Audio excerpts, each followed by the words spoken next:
Te damos la bienvenida a este segundo video. ¿No viste el primero? Bueno, ve a verlo o cuando termines este, porque uno no tiene que ver con el otro. Son preguntas que se quedaron sin respuestas en nuestro webinar mensual. Este fue el de junio del 2025 sobre cómo llevar tus sueños a la realidad.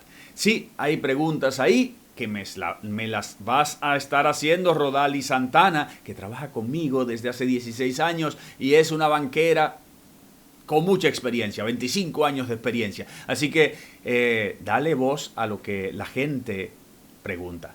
Claro que sí, un placer acompañarte una vez más y estos webinars de AFP Popular, esperamos que no se lo pierdan, uno cada mes. Dice Evelyn, tengo 28 años y devengo 50,000 pesos mensuales. ¿Cuáles inversiones puedo hacer? Ya tengo un certificado. Muy bien, yo te diría 50,000 pesos, me imagino que dominicanos. Yo te diría, vete a abre un fondo de inversión, un fondo mutuo en una AFI y comienza a ponerle dinero para que sigas juntando dinero y entonces después decides cuál sería tu próxima inversión, ya sea inmuebles o ya sea comprar vacas o lo que tú desees. Pero por el momento, con esa edad y con ese ingreso, yo apartaría una parte y lo iría poniendo poco a poco en una AFI, administradoras de fondos de inversión.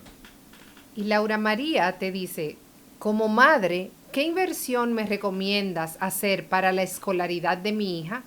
Tengo 25 años y soy estudiante a término de enfermería.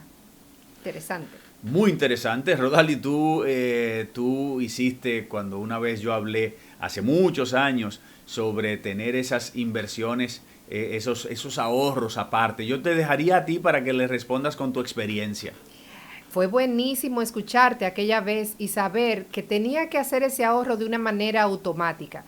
Yo recuerdo que abrí una cuenta y puse un débito automático a una cuenta que le puse el nombre de mi hija y así ese dinero se iba en automático a esa cuenta de ahorros. Una vez se juntó un dinerito ahí que era capaz de poder irme a una inversión por el monto que ya tenía acumulado, fui pasando a otras inversiones como certificados de depósito y luego abrí un fondo de inversión en una AFI. Recuerdo que fui acumulando fondos ahí que iban ganando, iba rentabilizando ese dinero para el momento de cuando mi hija ya empezó la universidad y tuve que hacer uso de esos fondos, ese dinero estaba acumulado y había ganado ya bastante dinero ahí. Así que creo que una forma es ir abriendo primero su cuenta de ahorros, luego un certificado financiero y pasarse a una AFI para que vaya rentabilizando el dinero que logra juntar.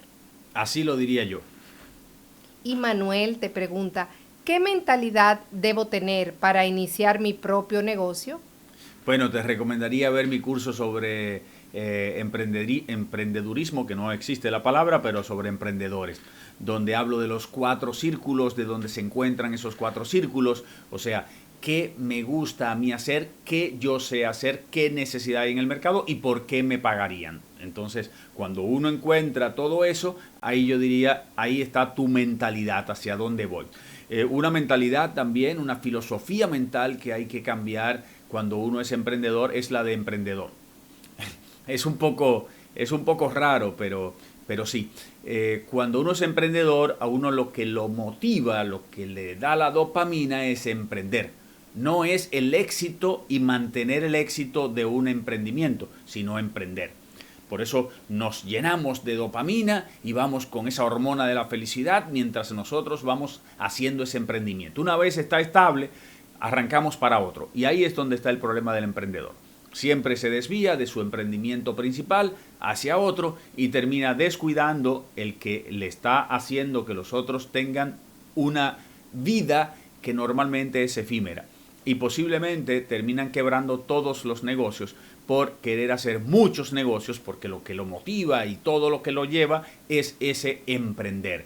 Por lo tanto, esa mentalidad de emprendedor se debe un poco aplacar cuando tu emprendimiento tiene éxito y lo que debes hacer es construir alrededor de eso concentrado porque ese es el éxito que te va a llevar a más éxito. A Natasha le pasa que sale a buscar sus sueños y en el camino deja de ser constante y ella quiere que le des algunos tips para ella lograr esa constancia que necesita. necesitas un plan. Yo lo explicaba en el webinario. Te necesitas un plan y seguir ese plan y ponerte fechas para cada uno de esos pasos. Fecha de inicio, fecha de término.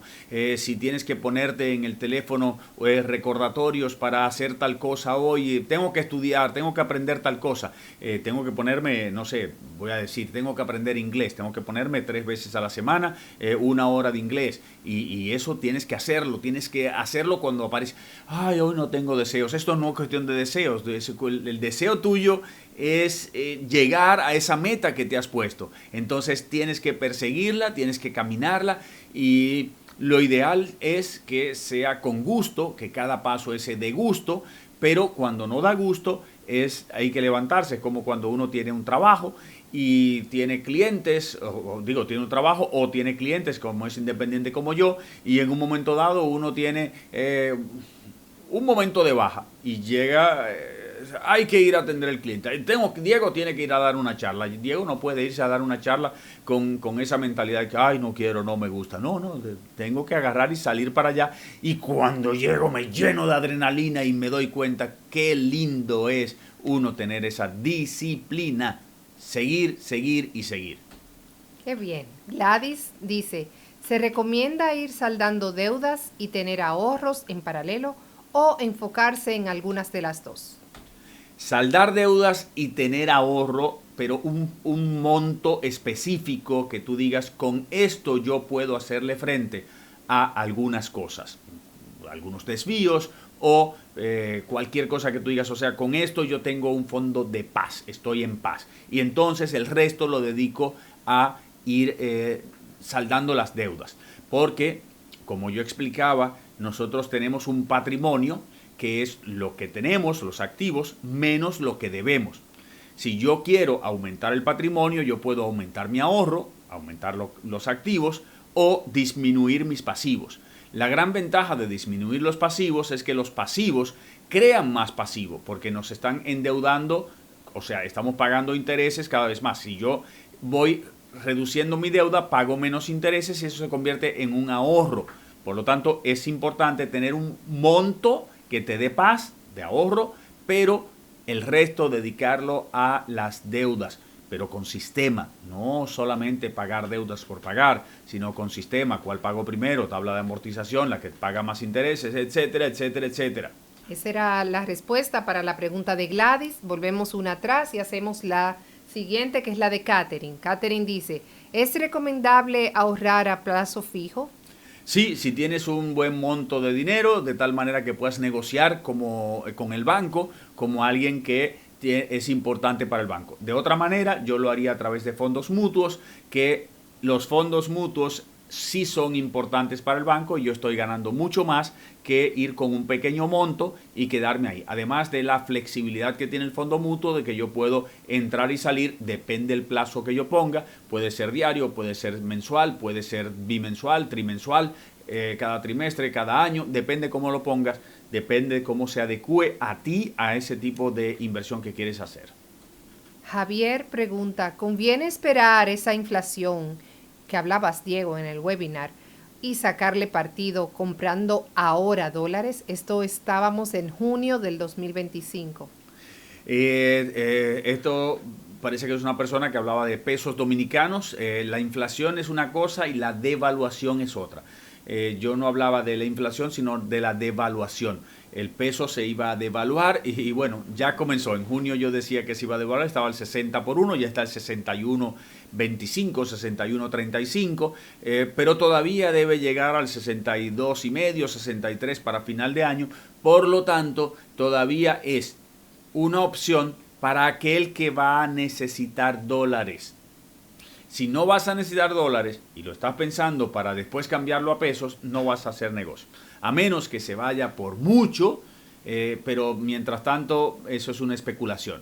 El cambio, la variación que va a haber va a ser de muy poco por ciento, que no vas a tener ni la ganancia si lo inviertes en dólares con relación a invertirlo en pesos y mucho menos si piensas devolverlo para atrás, porque nunca te van a dar la cantidad ni siquiera que vas a pagar ahora. Verónica pregunta, con 29 años, ¿qué fondo de inversión me recomienda? Yo te diría el flexible, o sea, diario, para poder entrar y sacar diario, o máximo el de 30 días. Aunque el flexible tiene unos rendimientos muy buenos, muy interesantes, y con tu edad, si acaso necesitas para alguna emergencia, por decirlo de alguna manera, puedes sacar sin ningún tipo de penalidad. Creo que hablábamos ya de esta respuesta en otro video, pero Daireni pregunta, ¿conllevan riesgos los fondos de inversiones? Para mí, si son fondos de inversión en República Dominicana, lo mismo que un banco, por decirlo de alguna manera. Casi siempre los grandes bancos son los que tienen los fondos de inversión y eso hace que esos grandes bancos no arriesguen en hacer una mala inversión, arriesgar demasiado su inversión, sino que están bastante bien sus inversiones y está generado por gente que sabe de inversiones, entonces no creo que sea un alto riesgo, pero el riesgo siempre existe, existe el riesgo país, existen muchos riesgos, que es lo mismo en un banco que en un fondo de inversión, casi, no exactamente, pero casi, alguno más, alguno menos. Esta es la última pregunta de este bloque y la hace Josefina. Dice, si la AFP me está depositando de mi fondo de pensiones mensualmente, ¿qué podría hacer con ese dinero mensual que no lo estoy necesitando para vivir? Mándalo a una AFI, administradora de fondo de inversión, que ellos multipliquen tu dinero poco a poco, o sea, con un rendimiento no tan alto como el que ha conseguido la AFP, pero es bastante bueno. Y tienes que ponerlo a rentabilizar de una vez, porque eso va a ser parte de tu fondo de pensión cuando tú te retires. Esto es lo importante entenderlo, que lo estás sacando ahora porque te toca, pero no lo estás necesitando como dices, entonces en un tiempo lo vas a necesitar. Bueno, hasta aquí este segundo bloque. Si no viste el primero, vete al primero y verlo también, de las preguntas que se quedaron sin respuesta sobre el webinar de cómo alcanzar esas metas, cómo convertir los sueños a la realidad. Nos vemos más adelante en otro o en el siguiente webinar. Nos puedes siempre seguir por las redes Diego Sosa Sosa y ahí vas a tener la invitación si no es que te llega directamente. Muchísimas gracias, nos vemos en la próxima.